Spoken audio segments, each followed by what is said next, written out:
Bismillahirrahmanirrahim. Assalamualaikum warahmatullahi wabarakatuh.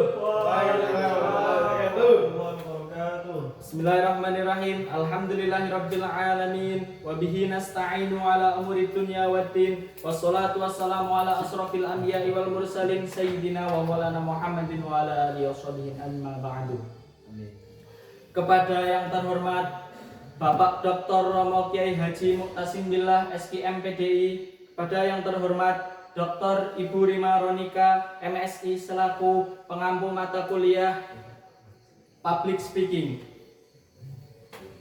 Alhamdulillahirabbil alamin, segala puji bagi Allah Subhanahu wa taala, Tuhan semesta alam yang telah melimpahkan kepada kita semua berbagai nikmat yang tak terhitung jumlahnya, termasuk nikmat usia dan kesempatan untuk kembali berjumpa penuh dengan berkah ini, yakni pada bulan suci Ramadan. Salawat serta salam semoga selalu tercurahkan kepada junjungan kita Nabi Agung Muhammad SAW, manusia mulia pilihan Allah, pembawa risalah kebenaran yang telah menunjukkan kepada kita jalan menuju surga dan menyelamatkan diri dari gelapnya kesesatan. Hadirin saudara-saudari seiman yang dimuliakan Allah,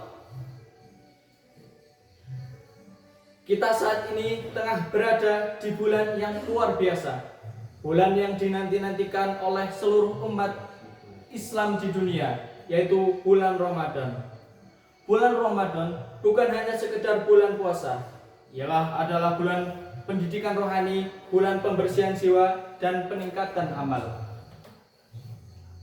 Salah satu amal yang sangat dianjurkan oleh Nabi Muhammad SAW dalam bulan suci ini adalah yaitu sholat tarawih, yang menjadi tema kita malam ini. Maka mari kita merenungi bersama apa sebenarnya keutamaan sholat tarawih itu.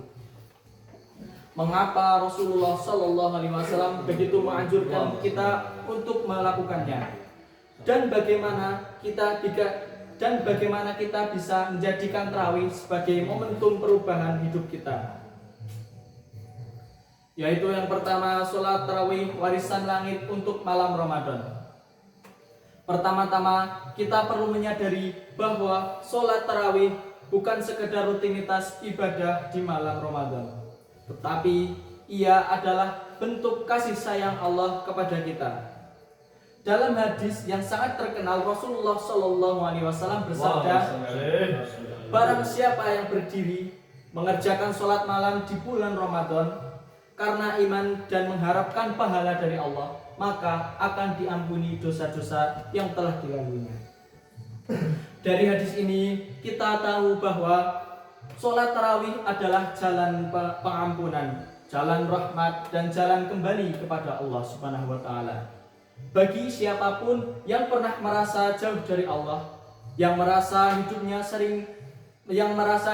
kering secara spiritual, yang merasa hatinya keras atau gelisah, tarawih bisa menjadi titik balik.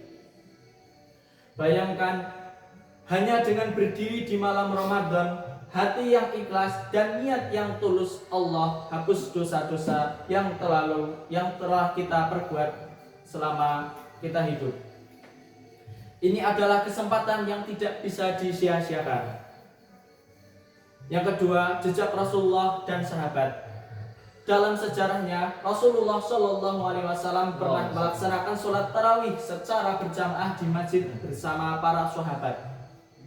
Dalam riwayat disebutkan beliau keluar pada malam pertama Ramadan, lalu beberapa orang ikut bermakmum di belakangnya. Malam kedua lebih banyak orang yang datang, hingga malam ketiga, keempat, masjid penuh, namun Rasulullah tidak keluar lagi. Ketika ditanya, beliau tidak keluar lagi, Rasulullah menjawab, aku khawatir sholat ini akan diwajibkan atas kalian. Subhanallah, lihat bagaimana kasih sayang beliau kepada kita. Beliau menahan diri karena khawatir kita akan kesulitan. Maka setelah beliau wafat, Khalifah Umar bin Khattab radhiyallahu anhu menyatukan kaum muslim untuk sholat tarawih berjamaah 20 rakaat agar tidak terecar-ecar sendiri. Yang selanjutnya, keutamaan sholat tarawih. Meskipun keutamaan malam pertama tidak berasal dari hadis yang kuat, banyak ulama menyebutkan sebagai bentuk motivasi spiritual. Di antara keutamaan itu, yaitu yang malam pertama, seorang mukmin keluar dari dosanya seperti dilahirkan kembali dari rahim ibunya. Yang malam ketujuh, yaitu Allah memberikan pahala seperti pahala Nabi Musa seperti pahala Nabi Musa yang menyelami Bani Israel. Malam ke-15, malaikat berseru, "Bahagialah hai hamba Allah, dosa-dosamu telah diampuni." Malam ke-20, Allah membuka 70 pintu rahmatnya. Malam ke-30, Allah berfirman, "Wahai hambaku, maka makanlah buah-buah surga dan minumlah dari telagaku, karena engkau telah melaksanakan ibadah dengan sempurna di bulan Ramadan." Walaupun tak semua keutamaan ini berasal dari hadis sahih, namun semangatnya yang positif menghidupkan bulan Ramadan dengan penuh cinta kepada Allah. Waktu berdua dengan Allah. Tarawih bukan sekedar berdiri dan ruku. Tarawih adalah waktu kita berduaan dengan Allah Subhanahu wa taala. Saat masjid sepi, cahaya remang dan angin malam bertiup perlahan, kita berdiri, tak ada yang tahu niat kita kecuali Allah Subhanahu wa taala. Disitulah tarawih menjadi tempat paling jujur antara hamba dan Tuhannya. Dalam sujud kita memohon, "Ya Allah, ampuni aku, bimbing aku, kuatkanlah imanku, beri aku cahaya di dunia dan di akhirat." Amin. Yang poin selanjutnya itu jangan hanya formalitas. Namun sayangnya banyak dari kita yang melaksanakan sholat tarawih hanya sekedar formalitas, cepat-cepatan, bacaan dipercepat, sujud terburu-buru, bahkan ada yang berkata tarawih kilat di sini. 23 rakaat selesai dalam waktu kurang lebih dari 15 menit. Astagfirullah. Ya Allah. Yang selanjutnya itu mendidik konsisten dan disiplin. Selain nilai spiritual, tarawih juga mengajarkan kita nilai disiplin. Kita diajarkan untuk tidur lebih awal, bangun untuk sahur, lalu kembali ke masjid dalam malam harinya. Rutinitas ini jika dijaga selama 30 hari akan membentuk karakter hidup yang teratur. Poin yang selanjutnya itu jangan biarkan Ramadan berlalu begitu saja. Satu pertanyaan penting yang patut kita renungkan bersama. Akankah Ramadan ini menjadi Ramadan terbaik dalam hidup kita, atau hanya seperti tahun-tahun sebelumnya, penuh niat di awal, loyo di tengah, dan menyesal di akhir? Ya Allah. Sholat tarawih adalah indikator. Bila kita bisa istiqomah dalam sholat tarawih, maka besar kemungkinannya kita juga akan konsisten dalam ibadah lainnya. Bahkan ulama besar Imam Malik bin Anas, jika sudah masuk Ramadan, meninggalkan semua pengajaran untuk fokus terhadap ibadah yang ada di dalam bulan Ramadan tersebut.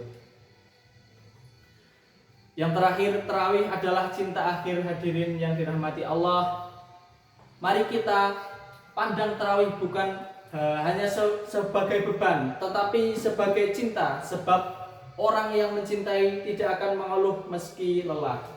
Ia justru rindu untuk kembali bertemu kekasihnya, bukan gitu? Ya, rindu surganya. Mari kita buktikan dengan menghidupkan malam Ramadan dengan tarawih yang penuh kehusukan. Jangan tunggu tahun depan, karena kita tidak tahu apakah masih diberi umur sampai tahun depan. Jangan tunggu tua, karena ajal tidak menunggu usia. Jadikan malam Ramadan kita tidak ini sebagai malam yang penuh kenangan indah bersama Allah Subhanahu wa taala. Yang terakhir, doa penutup. Ya Allah, jadikan kami orang-orang yang mendirikan sholat di malam hari. Jadikan kami golongan yang Engkau ampuni di bulan Ramadan. Ya Allah. dan tutuplah hidup kami dengan husnul khotimah wahai Tuhan para sekalian. Sekian pidato singkat dari saya. Assalamualaikum warahmatullahi wabarakatuh. Waalaikumsalam warahmatullahi wabarakatuh.